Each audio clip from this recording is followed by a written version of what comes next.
Let me get my phone out so I have notes on it. Never have notes. Bareback. Not going bareback. I'm going Not this time, baby. fully sheathed.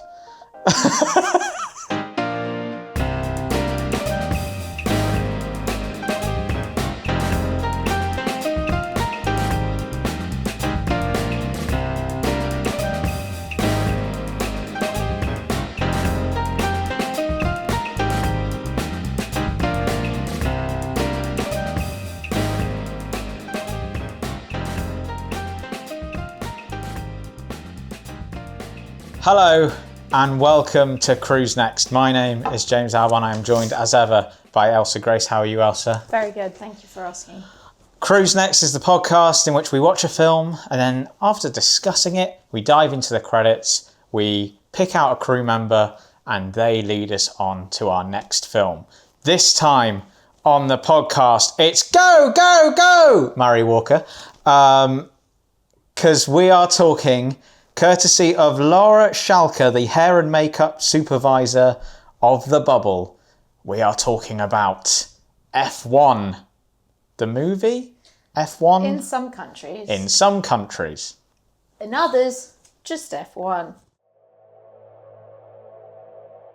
So you like straight talk? Straight as an arrow, no sugar. Why are you here, Sonny?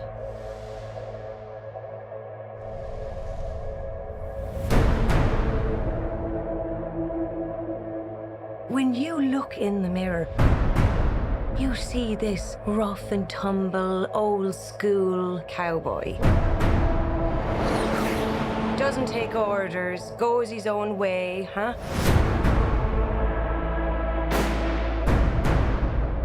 A lone wolf. Well, I've news for you. Formula One is a team sport. It always was. Listen, let's get this straight.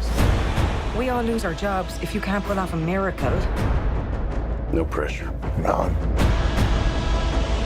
The only question here is, why did Sonny Hayes come back to F1? Elsa, tell the lovely listeners and viewers at home or wherever they are about F1, the movie F1.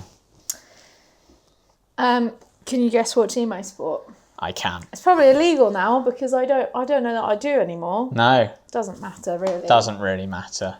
Never watched F1. For the listeners, Actually. Elsa is wearing a Team Mercedes Purple hat. Yeah, this was one of the Lewis Hamilton edition hats. Shout out Claudia Stankler. F1, the movie, came out in 2025. Yeah. It's very fresh. Fresh for us. Directed by Joseph Kosinski, who I didn't realise, but also did... Top Gun Maverick. Yeah, and Spiderhead. Oh, I did not like that film. Yeah, that had some mixed... Yeah. We're not here to talk about Spiderhead, No, but interesting vibe.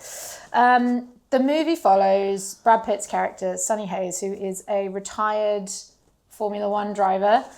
He's been out of Formula One for about 30 years and has been doing all kinds of other driving instead.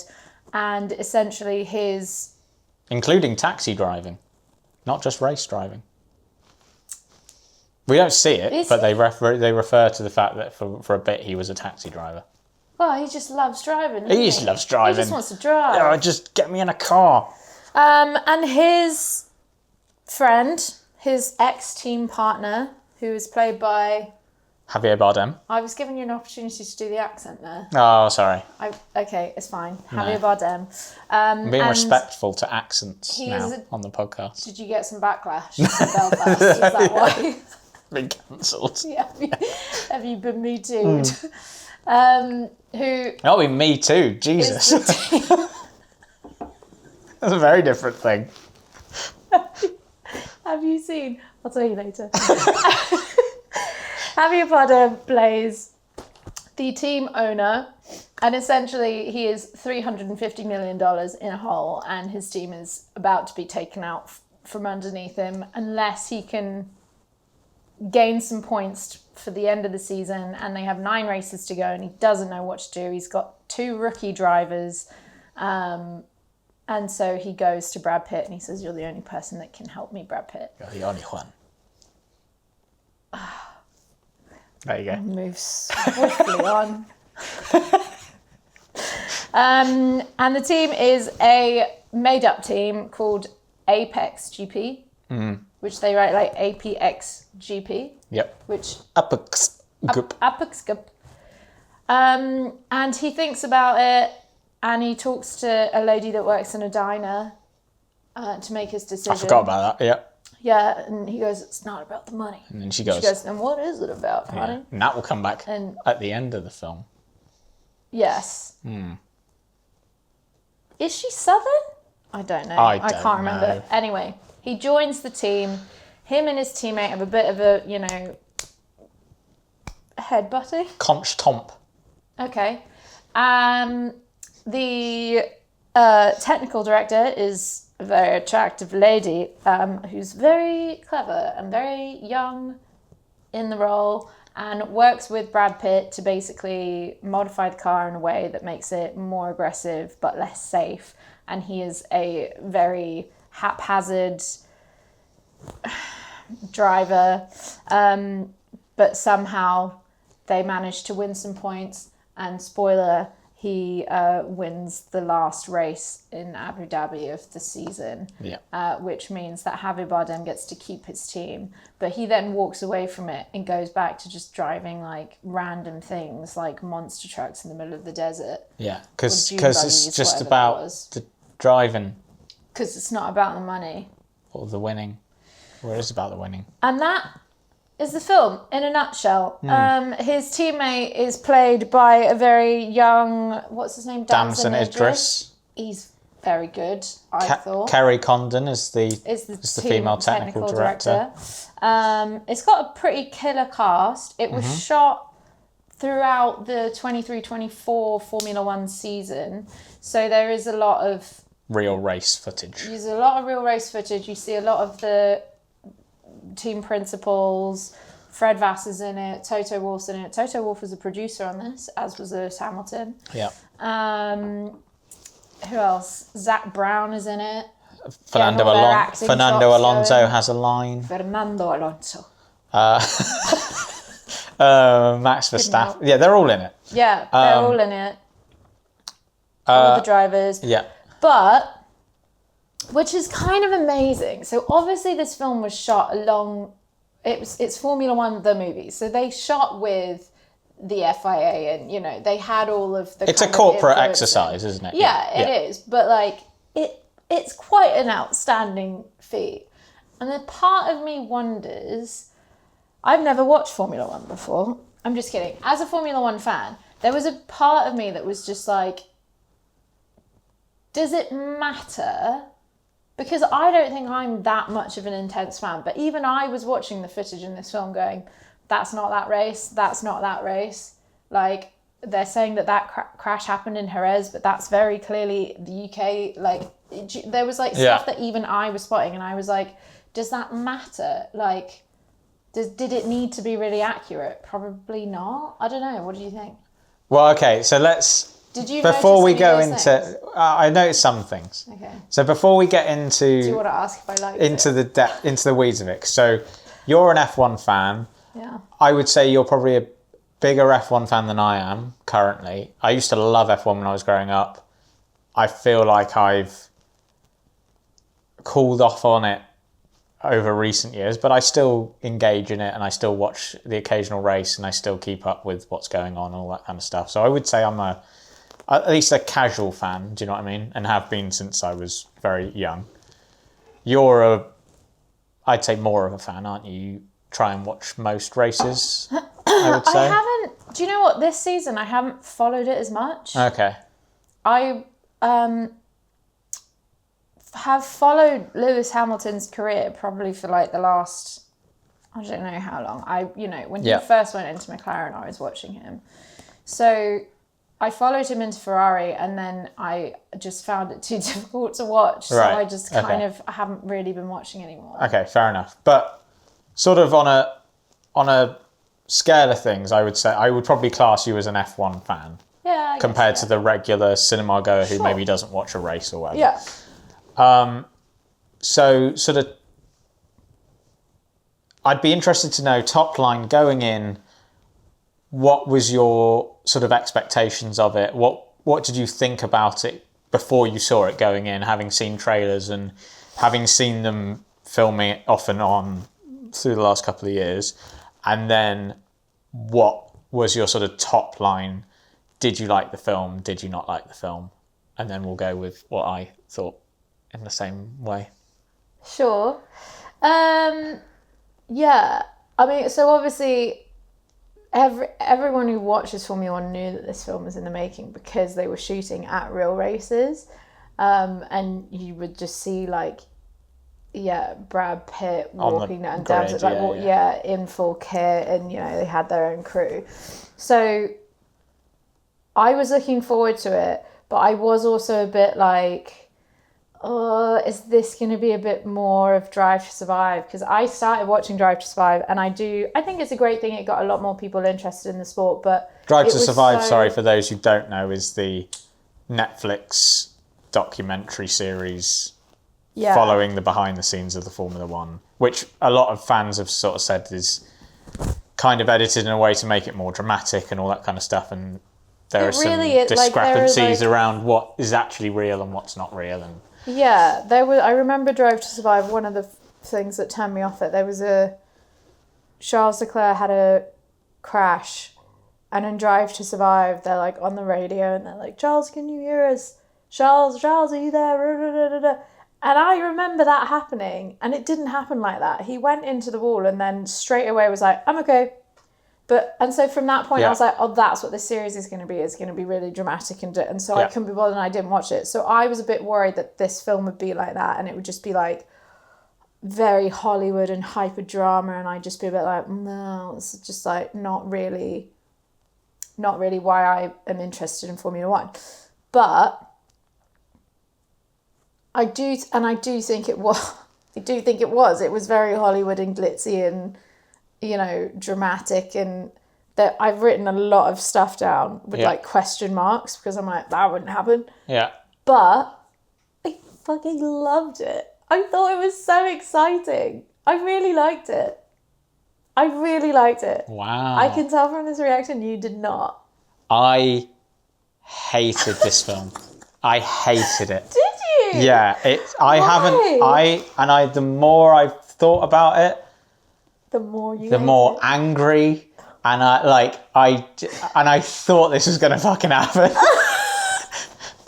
And I couldn't tell because you even said to me before recording, you were like, well, if you don't know how I feel about it, then you obviously don't know me. And like in the back of my mind through watching that was a joke. No, I know. But through the back of my mind watching it, I was like, I think I'm going to. I don't like this film, and Elsa's gonna love it. But then like when I was sort of watching it, and then I watched quite a few I did a lot of reading about this film and a lot of looked at other people's reviews, and because it's been reviewed quite well, I think it's 82% on Rotten Tomatoes or something. The critics really liked it. I watched a lot of videos by people who exclusively talk about F1, then reviewing it, and obviously you get a very different perspective because they're not film critics, they're F1 people, and what do they think about it. And through watching them, I was like, oh, maybe those things will bother Elsa, and maybe that she'll come out not liking it. So I really couldn't decide where you would stand on it, but I really struggled with this film. Wow. Really struggled with it, and we can get into it. I think this is going to be a good discussion, and hopefully at the end of it I'll come out with a better take on it. And to be fair, there are positives I've written down. Sure. But you can tell I was scrambling for. Yeah, but you can tell I was really sort of I don't usually make notes when we do these things. I just kind of and I felt like I had to write stuff down as I was going because I wanted to remember them, and I wanted to so you could tell I was like, I don't know what the word is, like emotionally engaged enough to be like, fucking like, I need to, but yeah, I thought this was going to happen. Messy start doesn't mean you can't finish neat, right? Apex have a fire crew of engineers, so I'm confident we'll come back fighting. In terms of new teammates, I think it's really wonderful that Apex are giving second chances to the elderly. Yes, next question, thank you. I mean, so I think, you're talking about like the Formula One reviewers and how they would have a different take on it, because obviously they're not filmmakers, they just know Formula One. And I expected that also, by the way, I expected them to be kind of, no like shade on them, but I kind of expected them to be kind of picking up petty things that like, to me as like a film goer or to like the casual audience, I'm like, that doesn't matter really in the scheme of things. Like if this thing is not how they would actually do it or not. And like you said, like, does it really matter? I don't think it really, if like emotionally it makes sense. I think in a film, like those kind of things don't necessarily matter too much. I do think that for fans watching it, it's quite fun to like, to be able to watch it and go, yeah, that's spot on, or like, it is fun to have that. And it is a bit frustrating to like every 5 or 10 minutes be like, oh, that wouldn't happen. You know, like it's implied that there's a lot of clipping of tyres in every race. Someone clips a tyre. There's contact every 2 seconds between cars. Like way too much. Also, just the way that Sonny Hayes drives and Apex lets him drive and enables that behaviour is wild. That like he essentially cheats in the first race, doesn't he? They wouldn't have penalties and violations. The whole team would be disqualified because he is cheating. Yeah. And we know that that's cheating after Abu Dhabi, thank you very much. So that team would be disqualified. So like you do have to suspend disbelief a little bit and, you know, watch it for what it is, which is a film and not a documentary. Yeah. And I think if you can do that as a fan, it's just quite good fun. Like, it's not groundbreaking. Like, is it good the characters fun, are all quite... Is it good fun? Yeah, I thought it was really good fun. The character development is poor. The acting is like, okay. The story is like kind of somewhat predictable. But I just thought, like, the soundtrack, so the score was actually written by Hans Zimmer. He composed the soundtrack. The score's great. So, like, super exciting. Yeah, the score's great. The racing was super exciting. That was one of my positives. I put the score is brilliant. Yeah, so, like, I do think that the racing parts of it were really, really exciting. But the scenes in between that didn't really grip me. Like, his whole relationship with the technical director, I actually just found a little bit insulting. I found that insulting as well. Didn't like that. Like, they make a point about how she's, like, the first female technical director. Yeah. And she said, there's a scene with them early on where she's in the pub and she's like, I'm not going to sleep with you because, you know, I've worked my whole career, like, you know, I've worked really hard to get here. I'm not going to throw it away just by sleeping with one of the drivers. Like, I'm not stupid. Then, like, half an hour later, sleeping with them, and I'm like, yeah, brilliant. But in their mind that was 4 races later, you know. Yeah, but like, do you know what I mean? That's all it takes, gentlemen. I was a bit like, well, that's like it actually would have. I didn't mind the idea that you have Brad Pitt waltzing in and he thinks he can sleep with the technical director because he's like, I'm Brad Pitt.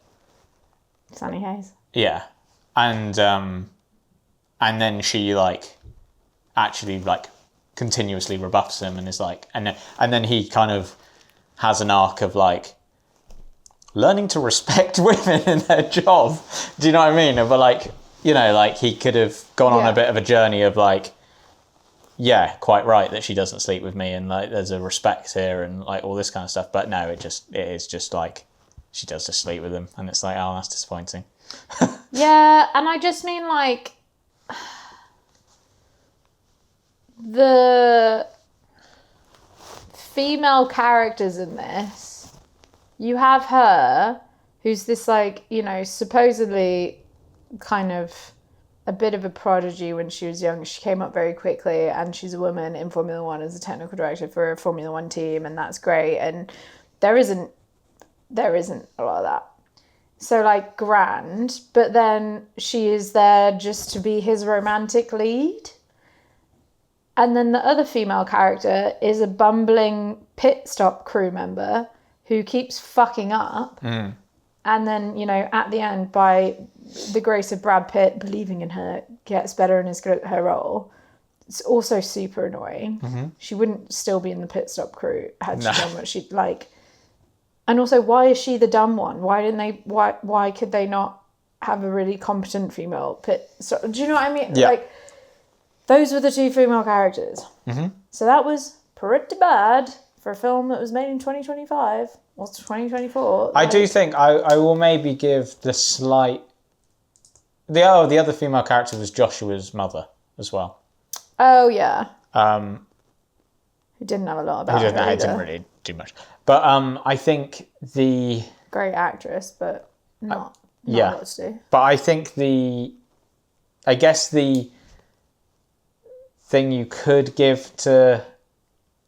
The little bit of grace you could give to the filmmakers in the female characters' regard is that F1 is still a very male-dominated sport, and there's no women drivers. There's like, do you know what I mean? But the crews. But then do better with but also just do better with the few female characters that you put in. Do you know what I mean? Yeah. Like, do better with what you do with them. But also, isn't it isn't there something to say for the fact that this is not real? This is make-believe. So it doesn't need to accurately represent the gender balance that is currently in Formula One. They could have just, like, done that in the film. Sure, Like, I guess the it doesn't argument... need to match the ratio. Yes, I agree. There maybe would have been then an argument of, like, are F1 trying to sort of, like, as a corporate brand, who I think are clearly... Trying to, like, female wash there. Yeah, to be like, by oh, using yeah, the... women. By using But they the- do have more women in pit stop crews and in the engineering teams than we saw in this Yes, film. for sure. That is just a fact. Yeah. So the film actually went into the other way and put more men in it. Yeah, More white men, I might add. yeah. That was a bummer. Also, yeah, doesn't really matter. But, like, yeah, I didn't love that. They could have had his partner be a woman. Well, that's the other thing, yeah. I mean, not to shit on Mr. Idris, because I did think that he was... I think that he brought a lot of soul to an otherwise completely boring, blandly written character. I also think his character was quite unlikable at the start. I think they pitched his arc wrong, personally. I think he was like... I mean, I guess the idea that he's supposed to be like... He's young and cocky, and then he kind of gets humbled along the way a bit. But I don't think that necessarily worked when there was another older cocky guy coming in. Like, it was just kind of like they were just two quite cocky, slightly unlike... like, I don't know, like, it was kind of like... I don't know who I'm supposed to root for in this dynamic. I think clearly you are supposed to root for Brad Pitt, I think. I was rooting for both of them. Well, I think you are supposed to by the end, but I think at the start I was confused about who am I supposed to want to win in this scenario out of the two of them? Do you know what I mean? Yeah. I think by the end they are united in some way. I think there were a lot of parallels in this film that they were trying to draw to, like, the real life dynamics. Yeah. You know, on the track. So, like, Kim Bodnia's character, who's the team principal, was kind of quite close to Toto Wolff, like the, you know, German and like just sort of, yeah, I don't know. That was fairly on the nose, I felt. And his wife didn't look super different to Susie Wolf. Like, and then obviously we have a few older drivers like Fernando Alonso, like Lewis Hamilton, who were paired up with much, much younger teammates. Yeah. And like the dynamic maybe between George Russell and Lewis Hamilton was a little bit fricative at first, and then they became a really, really good team. And although obviously there was a number one driver, they didn't race each other towards the end of their time together. Like, I feel like maybe it was just they were trying to kind of mirror.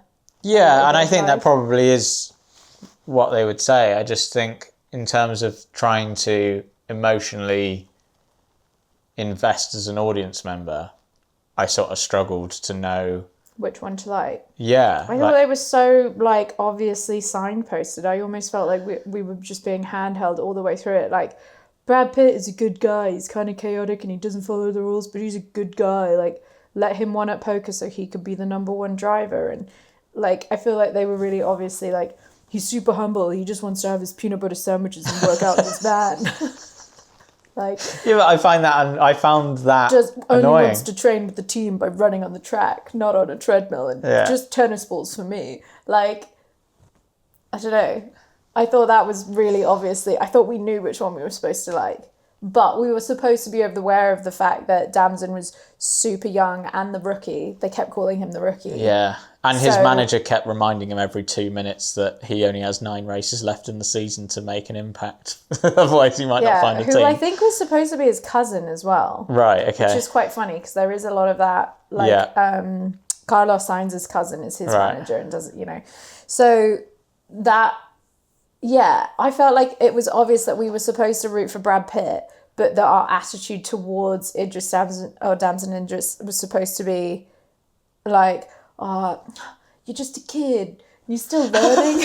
And like, Brad's saying, don't break yet, because, you know, he's saying not to, don't get too hungry, rookie. And then obviously he does and he crashes and it's terrible. And then they blame Brad Pitt. That whole scene was fucking annoying for me because I was like, where are the marshals? But, and like a little bit of, I suppose, echoed, you know, Grosjean's crash and things like that with the hands and the... Yeah, should we talk about this crash? Because... Which one? Well, there is one every scene, you are right. And that is a problem with the film, I think, is that, like... There aren't that many crashes. Those cars are so expensive. Well, yeah, I'm not even talking about, like, realism. Just in terms of, like let's like just parking like what actually happens in real life for 1 second. Like, yes, you are completely right. There isn't that many dramatic crashes in an F1 race.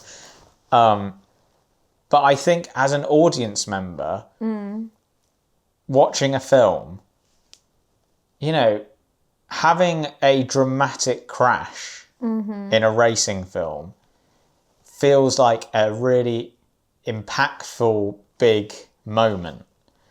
And I think the drama of those things are heavily reduced when you are shown a quite dramatic crash every 2 seconds in the film. Yeah. And I think, like, you know, like, to be fair, before Damson Idris's big crash, there's still quite a lot of contact and... There isn't a lot of really big crashes. There's a lot of contact, a lot of spinning off the track, a lot of, you know... Well, Brad Pitt has a fairly big crash when he first drives the car. First drives the F1 car. Yeah. He crashes it at the end, but it's not played for drama, so that's fine. There's obviously the Brad Pitt crash in the past, but that's, you know, whatever. There's the big Damson Idris crash where he goes through the barrier, blows up. Well, he actually flies through the air into a tree, blows up. Yeah. Yeah. Classic. Mad. Sick. And then... Sets on fire.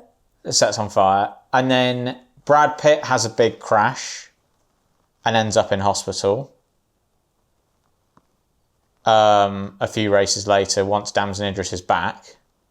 And then Damson Idris, it's not a big dramatic crash, but has a crash in the very last race at Abu Dhabi because him and Lewis Hamilton come together at the end so that Sonny can win the race. And I'm like, why? Like, stop crashing. Like, do you know what I mean? Like, it kind of reduced, like, regardless of whether... Don't you think that's funny? Like, when he kept clipping his front wing with other drivers to bring in safety cars, to bunch them all up together. So that is something that happens in races a lot. It's really frustrating. When the safety car comes in, they're all reduced to, like, 40% of the speed, and they all pack together, and then it means that you have a greater chance then of advancing if you were close to the back. So when he kept doing that to bring out safety cars, I just thought that was quite funny. Yeah, but I'm not talking about that bit. You just mean all of them all together? I didn't list that. I didn't actually list any of those crashes in that list of crashes that I just did there. Oh my God, that was so aggressive. No, but no, sorry, but like, yeah, you did. You're talking about like all the clipping and all of the spinning out and all of the like. No, I didn't. But like, I'm just there talking are about obviously all of the big ones. Yeah, I'm talking about all the big ones. There's really only 3. 4. No? Hang on. There's the one. Let's not count the one in the past then, where he crashes with Elsa. Yeah. So there's Silverstone one on the test. I guess it's not paid for drama. Doesn't count. I don't think that counts. Okay. Because it wasn't a big crash. He just went into the wall. He was fine. It wasn't during a race. Okay, fine. All right, there's 3 then. There's the big Damson Idris flying through the air. There's the Brad Pitt one where he ends up in hospital. Yeah. And then there's I'm counting the Lewis Hamilton Damson Idris one in Abu Dhabi. Are you? Yeah, because I just don't understand why there is like so many crashes. That wasn't a big crash. That was just contact and they spun off. The cars weren't like in flames, and to me, I didn't really count that. Okay. I still think there's too much contact, dramatic crashing. Like, no, I do agree with you. Do you know what I mean? But I think that like I agree with you on the first race where he's like bringing out where he's cheating, where he's bringing out the safety car. That is played for comedy, and I don't mind that. Like, it's silly and ridiculous. I mean, you would for sure be disqualified, but like... Yeah, it's silly and ridiculous, but I don't mind it as a... Yeah, right, okay. As a well, so really, device. I think there are like 2 very, very big crashes, but there is a lot of contact. For me, the crashes are fine. The contact is what I have a problem with. Okay. But then I think if you look back at like, you know, the last sort of 3 seasons or so with some of the rookie drivers there were in the actual races, there was a lot of contact. Think about Lance Stroll when he first started. He was fucking knocking wheels every race he did.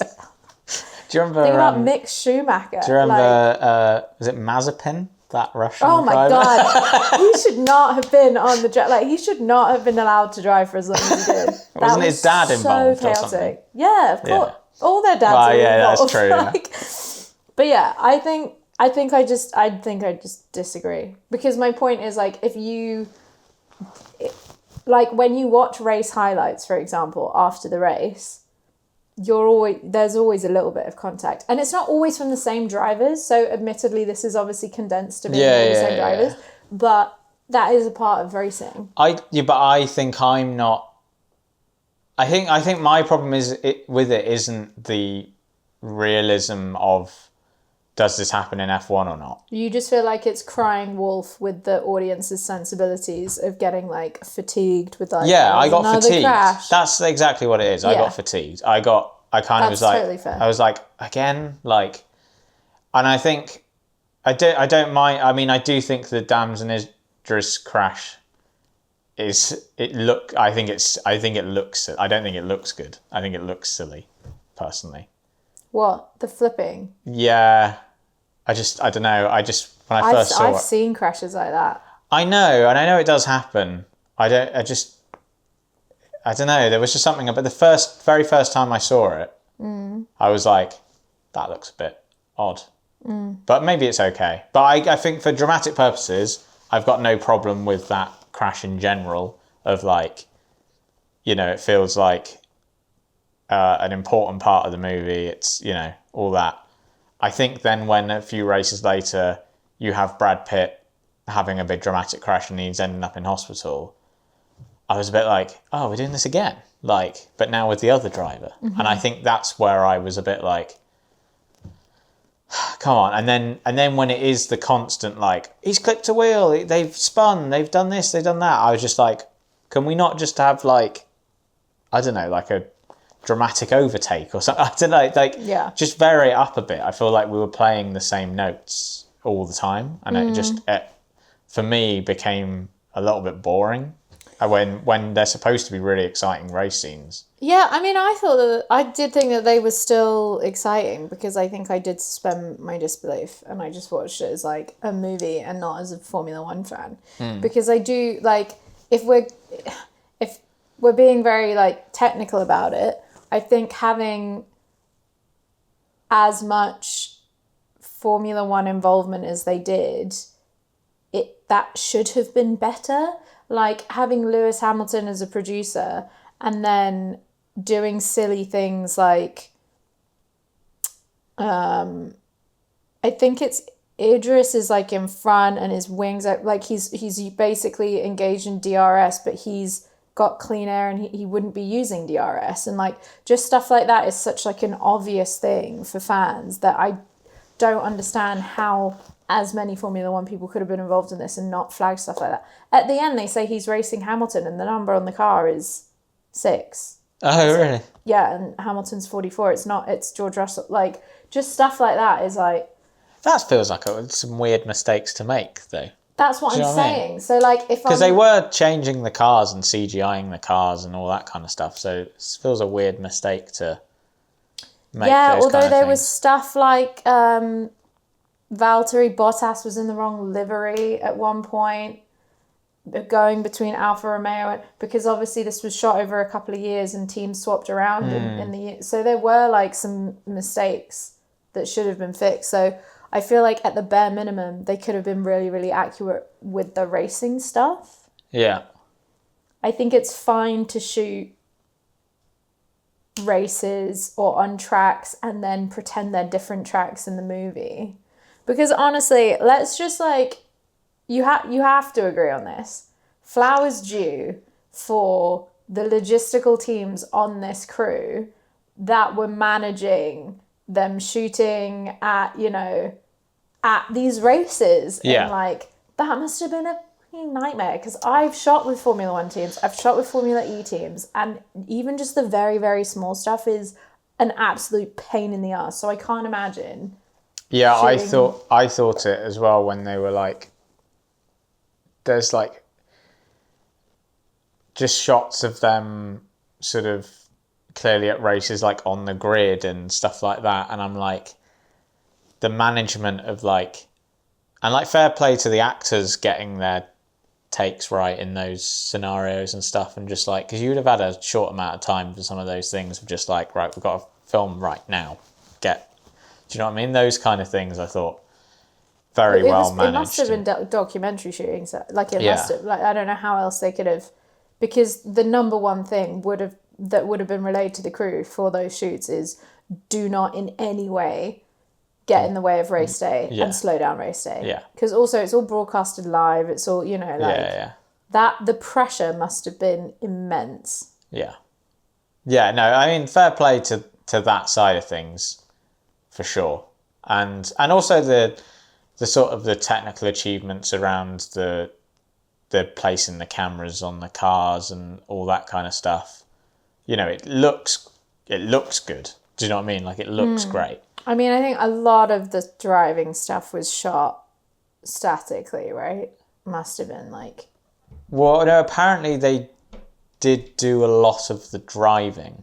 Really? So the cameras. So this was one of my frustrations, is that, and I feel this is where what the film is sort of.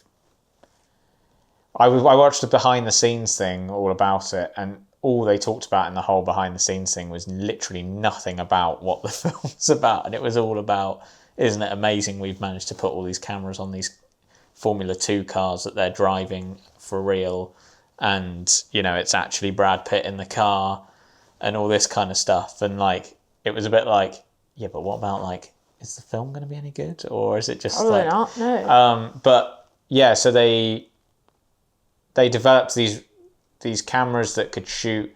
They're obviously not shooting. They kept talking in IMAX. It's like, well, it's obviously not actually IMAX because IMAX is a film format. But they were shooting sort of IMAX ratio on these tiny little cameras that I think Apple, because it's an Apple original film, they had something to do with helping make, along with Sony. And they put all these little cameras on.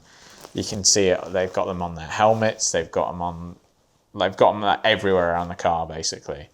And it's a mix of stunt drivers, I think, and Brad Pitt and Damson Idris did do some of the driving, and they would have driven, obviously on their own, they would have driven stuff. They're obviously not driving during the races, obviously. And then they've also got all of the footage from the races, and then they're incorporating, they're sort of mixing the two. But a lot of the driving stuff, so you see from their point of view, isn't static. It's them actually driving, or a stunt driver actually driving, and then which is, it's an impressive thing to pull off. There was obviously footage of the actual races that was shown. Were they recycling footage of the races, or were they using their own footage that they'd shot during the race? That I don't know. Okay. They didn't really go into... Because I did think that it was all edited and graded fairly seamlessly together. Yeah. I thought it looked quite good. There was a lot of like drone stuff as well that I'm sure was... I would imagine it's probably a bit of both. I would imagine they've probably got some of their own cameras there to try and capture stuff. But equally, budget was absolutely... Yeah. It's Apple. Yeah. It was like over $200 million. Yeah.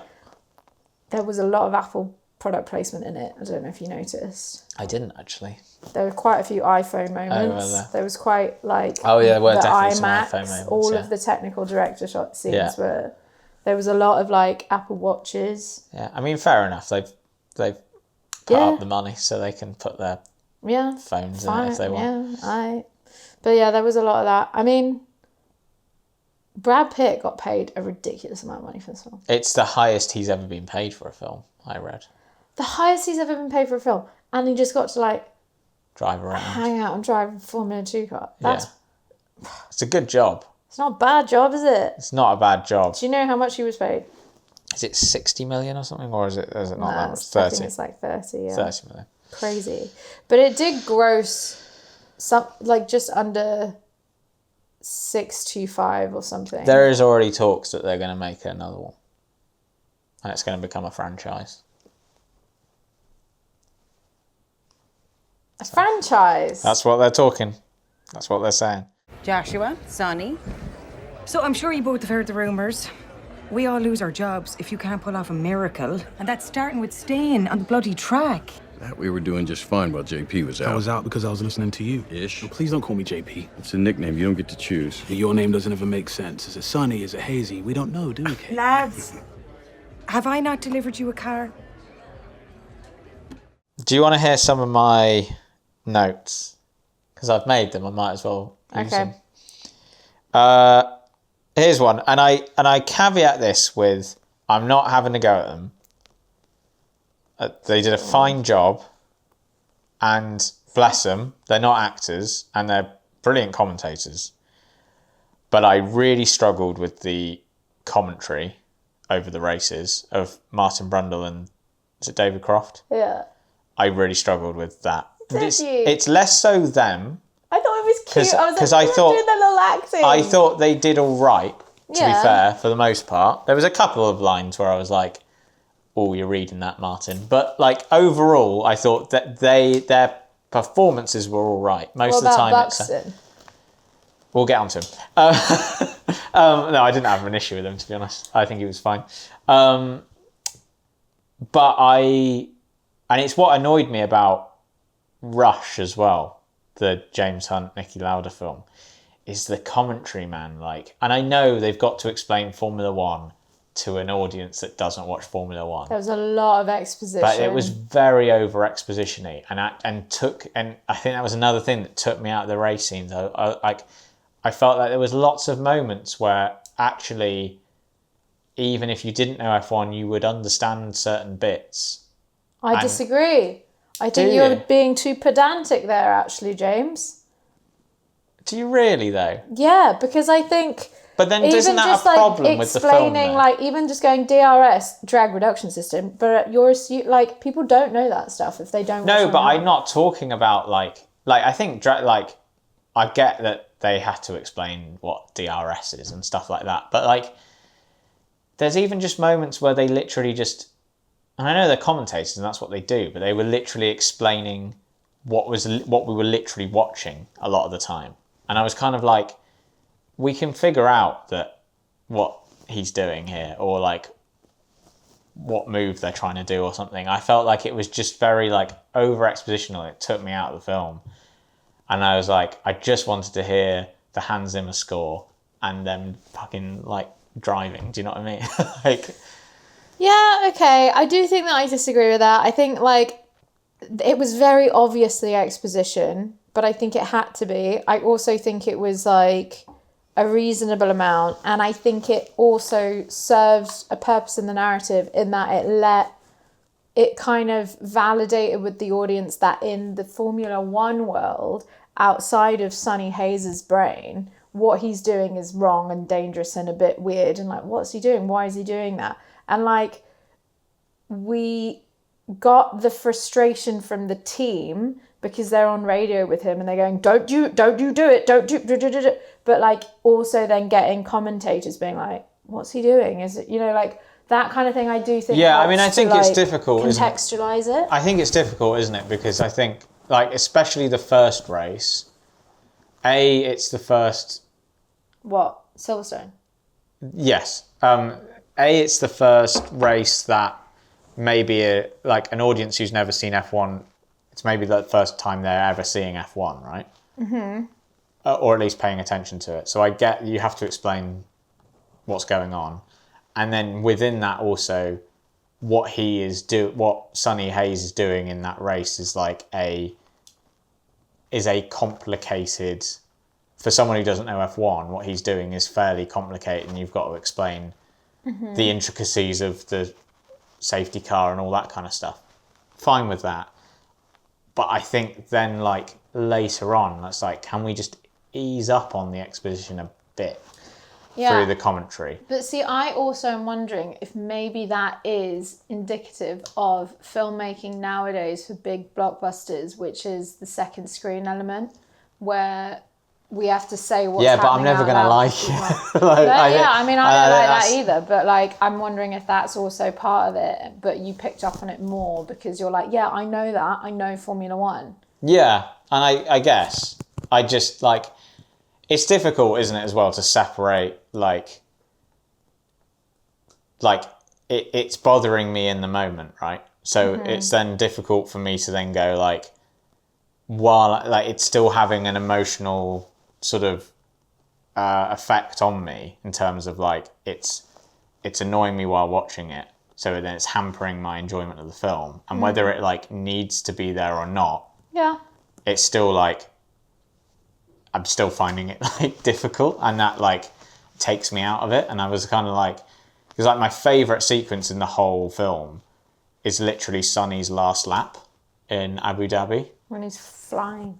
Yeah, and they cut between just his, like, the view of his eyes driving. And then his POV. And his POV. Yeah, that was nice. And the Hans Zimmer score. And I was like, this is, like, so good. Like, it was, like, it captured the speed of it so well. It captured, it actually got, like, a bit of an emotional reaction from me. And I was like, this is, like...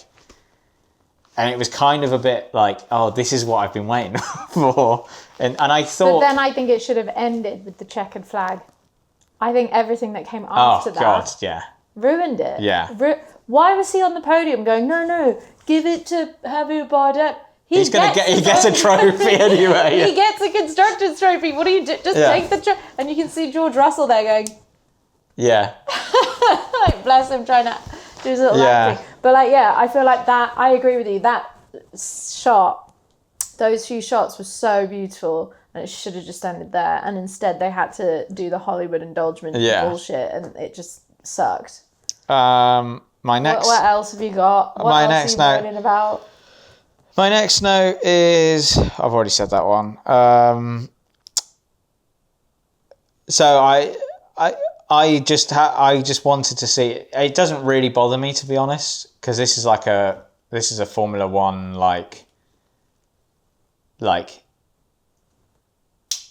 this doesn't bother me really, but like the age of Brad Pitt is like a thing for like F1 fans that they're not happy with, is the fact that he's clearly too old to be in an F1 car. Or he's like 50. Yeah, in the film. And How old is Fernando Alonso? well, he's not 50. No, but he's not far off. But I'm just saying, I haven't got an issue with it. I'm just saying He's like, mid to late 40s. that there are fans that have a problem with it. I think that's redundant. I did think though, when Javier Bardem goes, this person raced in their 50s and this person raced in their 50s and and I looked them all up and I was like, they haven't driven since the 1950s, so I don't think it's a good example to use. Cars are very different now. But like, yeah. he could have gone. He could have maybe they didn't want to, because maybe it would be a bit too personal on Fernando Alonso. But they could have gone, we are not much older than Fernando. Like, you can do it. I don't think they would have been allowed to do that. Yeah, maybe that was the problem. I think they would have been like, not for sure, Yeah. not allowed to. It was already quite on the nose. We can't corner. We're bouncing around the place like we're on the bloody tube, and now we think it's cool to leave wheel guns in the pit box. Who even was that? That was me. Of course. Old man. You losing your hearing? What was that? You want to do this here? Yeah, I'd love to do this here in front of the team, right? The one that you're apparently a part of. Okay. You made a mistake. It happens. I made a mistake. I love this guy, Don't worry man. about it, Jody. Are you even listening to me? Not really. I've written 1.5 hours in, and there's still an hour left. Right, that is 2 hours and 35 minutes. Bring back the 90-minute movie. We've said it before, say it again. Yeah. That is too long. For a Formula One film, the races aren't even that long most of the time. Yeah. That's too much. Yeah, it was long, wasn't it? Did it feel long to you as well? Yes, it did. Okay, good. There was like a couple of points where I was like, how much longer? Because when it was also when they like early on at the start where they were like, we've got 9 races left this season. I'm like, we're gonna be here all fucking night if you've got 9 races. Like, Jesus. I know they condensed quite a few of them into like one montage, but I was like, Jesus, this is gonna be a long film, isn't it? It was too long. It was too long. It was, yeah. I thought that there was an interesting thing with the last race. So the last race in Abu Dhabi, Yeah. they get red flagged 3 laps before the end. Yeah. Which, do you think that's a Lewis Hamilton influenced that thing because of his whole drama Maybe. at Abu Dhabi? Anyway, It was all still quite raw for me, so I don't want to talk about it. That's my Roman Empire, just to be clear. and they basically go, oh, because we were shit in qualifying and we didn't get to Q3, we now have these set of soft tyres that we never used, so you'll have a tyre advantage for the last 3 laps, and that will give you the edge on these other drivers, right? Yeah. And I just thought to myself, like, that's what the F1 film, the F1 movie, That's what it's hinging on. it's come down to tyre management, tyre strategy. I mean, that is what F1 is, isn't it? But don't you think that's a bit sad? Like, that's a more of a conversation about like what F1 is these days. But I was kind of a bit like, oh, we're talking about tyres at the climax of the film. And I was like, I think that's what people find exciting. I don't think people Because- find tyres exciting, Elsa. It's No, they don't. People don't find tyre management and strategy exciting. yeah. No, they don't. The strategy is what's exciting. No, F1 has tricked you over the last 10 years into believing that that's what is exciting, and it's not. What people want to see is people racing each other. Yeah. Obviously, the racing is exciting, but when you I've had friends watch races with me and they've been like, oh my god, we're just watching cars drive around in a circle, what is so exciting about this? And then when you get into the strategy and when you tell them like, oh, you know, if they're like, why don't they just do this, why don't you do that, and go, well, they can't do that because blah, blah, blah, blah. That is the bit that like keeps you engaged and gets you excited, and you start feeling a bit gleeful because you feel like you're a little engineer, you're a little technical director, and you're like, oh yeah, I mean, well, fuck. Look at that. Look at those blisterings on those tyres. Do you think that an audience who, this is what I was trying to work out, is with this film, is like, an audience who doesn't who is this for? Right. Yeah, like, and like, if you're an audience that don't like F1, never watched it, and you're watching this film, like, what is that? Because I can kind of maybe agree with, like, if you're like a fan, you get into it and you get into the like, it's fun to get into the nitty gritty of any sport and like work out strategy and all that kind of stuff. But like, as a layman or like someone who never watches it, yeah, is that stuff gonna make you wanna? Because surely they want out of this. They want more people to watch F1. I don't surely know. That's I'm the not the end goal. person to ask, am I? But like, I don't know. Like, what do you think? Like, do you think that that's? I don't know. I can't answer you because I thought it was exciting. Because I do like Formula One. And I have had conversations about team strategy before. We were quite excited for Fred Vassar to come onto Ferrari because they have no strategy. Like, do you know, they still don't, but like, that is a thing that fans talk about. Yeah, I mean, maybe that was something for the fans, maybe. I imagine it would be a difficult... it has to be more than watching cars drive around in a circle really fast, because otherwise it's not very exciting. The excitement would just be, I'm watching these men hurtle their body through space at a really dangerous speed. I hope they don't die. I'm going to watch and make sure there's no one hurt and no one dies. And that's the exciting part, which is like very, very bleak. And also the majority of the time, there aren't really, really big crashes where people die. So there has to be more than just that to engage you. So knowing things about strategy keeps you engaged because it's like real time, like top of the line, best on the planet engineering for cars. And like, do you know what I mean? Like that is... But then I think with the film, I almost then think it doesn't really know where it wants to pitch itself. As into what is exciting. Because on the one hand, you have a lot of contact, a lot of like, there's dramatic crashes, there's, you know, dramatic things happening on the track. Yeah. And then on the other hand, you have bits that hinge on strategy and stuff like that. And it's like, I mean, is it trying... I mean, I guess it in a way they're trying to package like everything about F1 in one condensed thing, aren't they? Yeah, and I also just think, like, look... It's a difficult thing to do. Is this movie a head scratcher? Like, are you gonna watch this movie and be like, oh, what do you think this meant? Like, no.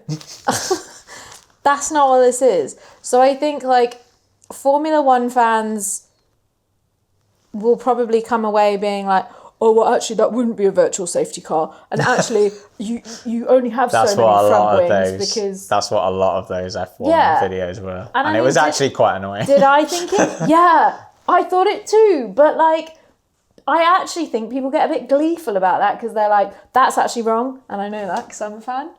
Yeah. I know that that's wrong. But people quite like that. So there's a part of me that's like, maybe that's great for those people. For the people that just love action films and, like... fast driving and crashes and, you know, like bravado and all of that shit, they'll like it. Like, I think there are pockets of people that will like this film for very, very different reasons. And I think that that's fine. Will I watch this film again? No. I probably won't. because I Right. didn't really get anything from it personally. And I prefer watching actual Formula One races. Yeah. But was I watching it going, oh my God, this is a waste of my life. This is so boring. Which I have done with some of the things we've watched. I did. I didn't. I was like, huh, out loud a few times. I was going, huh, that's so stupid. But I liked it. I just thought it was like kind of fun to zone out to. I didn't hate it. Also, somewhat related, I went on a run and listened to the soundtrack and got a PB. So what does that tell you? I still think the Hans Zimmer score is like... Yeah. And I think that's partly why I found the commentary annoying, because I kind of was just like, shut up, I want to hear the Hans Zimmer score. Yeah, Ed Sheeran did the... closing title song. Oh my God. That was pretty bad. Drive, I think it was called. Like...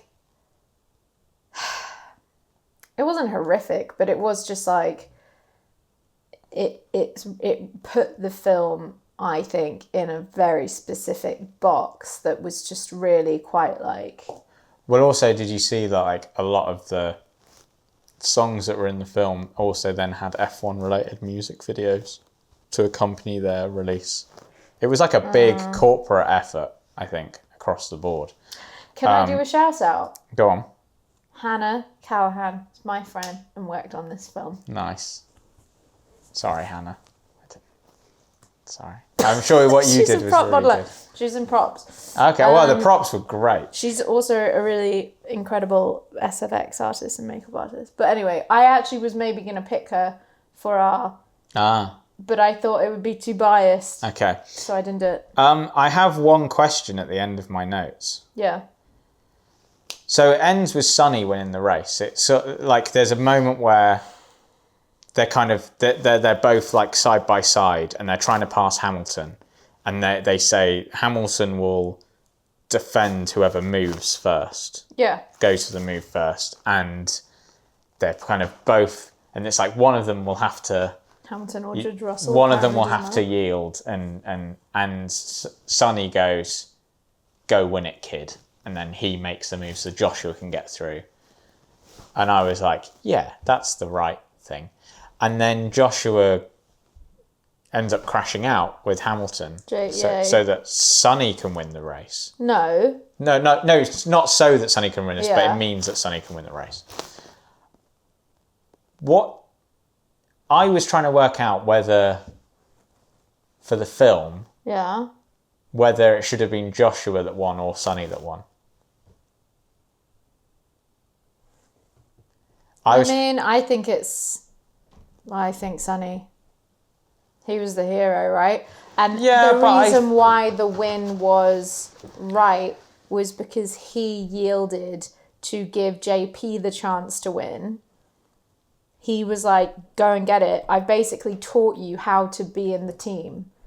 I've taught you how to be a team driver and not just a single on your own driver. And you're ready.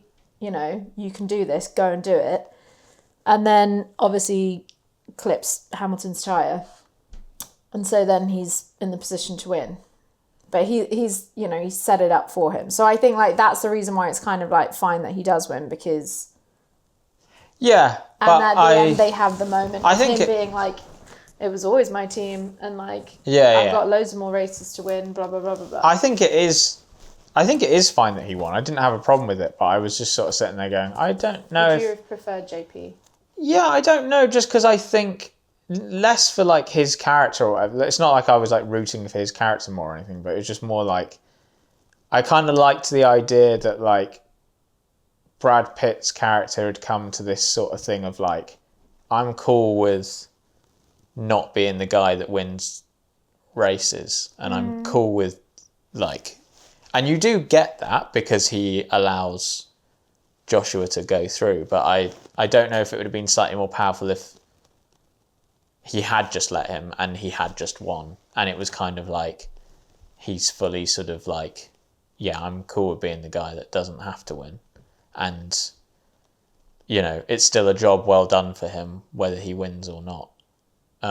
It doesn't really matter, but I just thought I was kind of like, I don't. But then the thing that you do get with him winning is you get that amazing last lap shot, yeah. sequence, and that was just like, yeah, like that I can see now why he is winning, because you get to do this moment.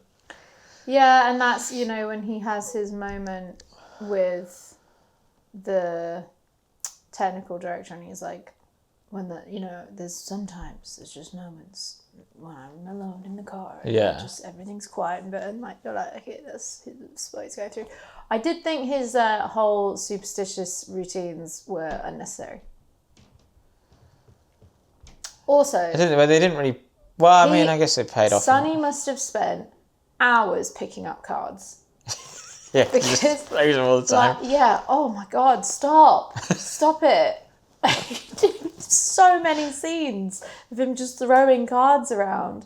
But that did feel unnecessary. Was it there so that when he reached down and he realised he hadn't put the card in his pocket, he drove angry and crashed out? Like, did they need a reason for him to do that? But he was already angry anyway. He was already angry, so then did... Sorry. What happened there? 2 cats just fell off of the fence in a tangle. In a fight. Can you not see them? No, I can't see from here. Yeah, I heard it, but I didn't see it.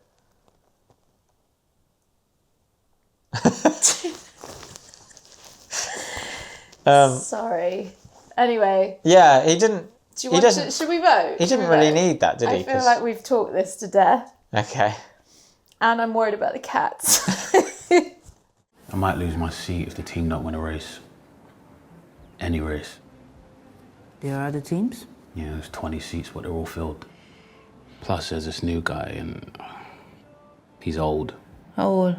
Like, really old, like 80. He's such an asshole, Mum. He's quick, though. Don't mind that. Focus on you. You can spend your whole life worrying about other people, but your time is right now. I've been going back and forth for so long about how do I rate this film. I just thought it was a bit of good fun. Actually. I quite liked it. I thought I was excited every time I saw some of the drivers. I was like, that's cute.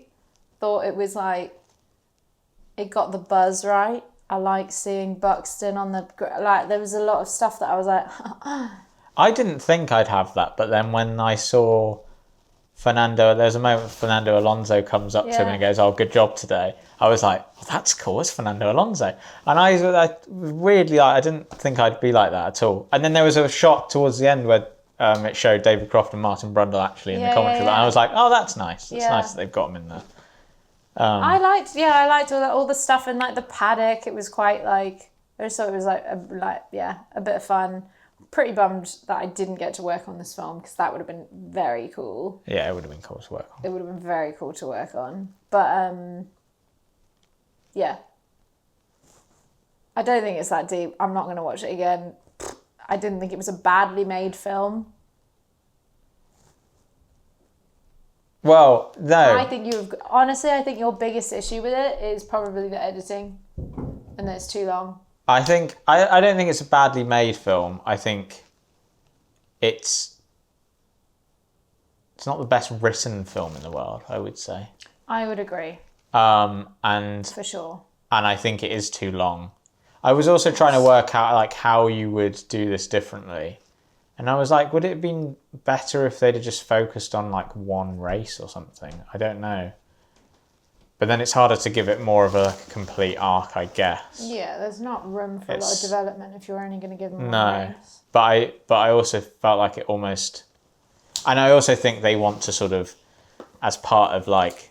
Because like, if we're completely honest as well, like this is kind of an advert in a lot of ways. Very expensive advert. And it was kind of like, they obviously want to showcase the fact that it's like a global sport, so you go to lots of different lovely locations and stuff, which is fine.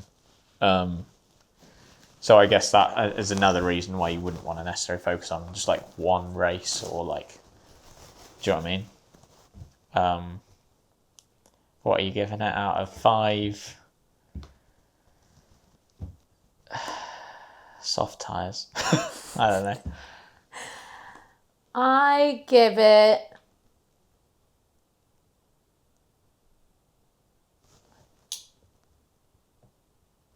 I'm wondering if I should rate it higher because I know you're going to rate it lower, but that's probably illegal. So I wouldn't want a penalty. I'm going to go for 3.5 soft tyres. Okay. Almost a full car. I've been toying about whether I go 1 or 2 because I really didn't enjoy it. As you can tell. And I feel really bad saying that because I also feel like I don't want to, like, I'm conscious, and I think we're always conscious of, like, I don't want this podcast to be like, you know, we work in film. It's fucking hard to make a film. I imagine it was fucking hard to make this film in a lot of ways. Obviously, it helps they had 300 million or 200 million or whatever they had to make it. That helps. But, like, still, it's an achievement that they did this. Yeah. And, you know, a lot of the racing and all that kind of stuff, it's very impressively done. You know, regardless if there's, like, nitpick mistakes that people can point out or whatever who are F1 fans. But I think in general, like... And also, it's another film that got people to go to the cinema. And I think, you know, that these days, there's not enough of that. And so I feel bad, like, that I've just sat here and just moaned. But, like, I mean, that's part of it, right? But I also just really didn't enjoy it. And I kind of wanted to enjoy it because I like F1. Brad Pitt, I always find very watchable. I really like Kerry Condon. I think she's a great actor. I think Damson Idris is great. Like, the cast is great. She was so great in Banshees of Inisherin. Yeah, like, so good. The cast is great. But I just really struggled with it. And I'd kind of be interested to like revisit it at some point. Just to see if I was just in a bad rate it off of your gut, this time you've seen it. I'll give it No shade. I'll give it a... Apart from all the shade that you just said over the last hour. I'll give it a 2 out of 5. You can split the difference. We'll go 1.5. Yeah, let's go 1.5. I'll go 1.5. And I'm giving it because I love the... Like, I will re-listen to the score. I thought the score was brilliant. Obviously, the race stuff is impressively done. But I struggled. We didn't even talk about Tobias Menzies' character of the sort of dodgy... Slimy board member. Yeah. Yeah. But... that could have been a woman. Yeah. I mean, Menzies is great. Don't get me wrong, but like, and he does do slime well, doesn't he? He does do slime well. That's no comment on Tobias Menzies as a person. I'm sure he's lovely, but he does slime very well. I did think there was a little bit of overacting at the end there when he's watching him race Sonny race. When he was like, "Yes, oh, I mean, oh, that's bad." Yeah, it was all a bit like sitcom-y for me. It was a bit. I didn't think that was great.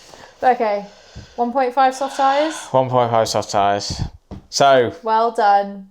That was F1. The movie. Let us know what you thought about it. Now is the time in the podcast where we dive into the credits of that film and we pick a crew member and then we will arrive on our next film. Elsa, who have you got for us today? It is my week.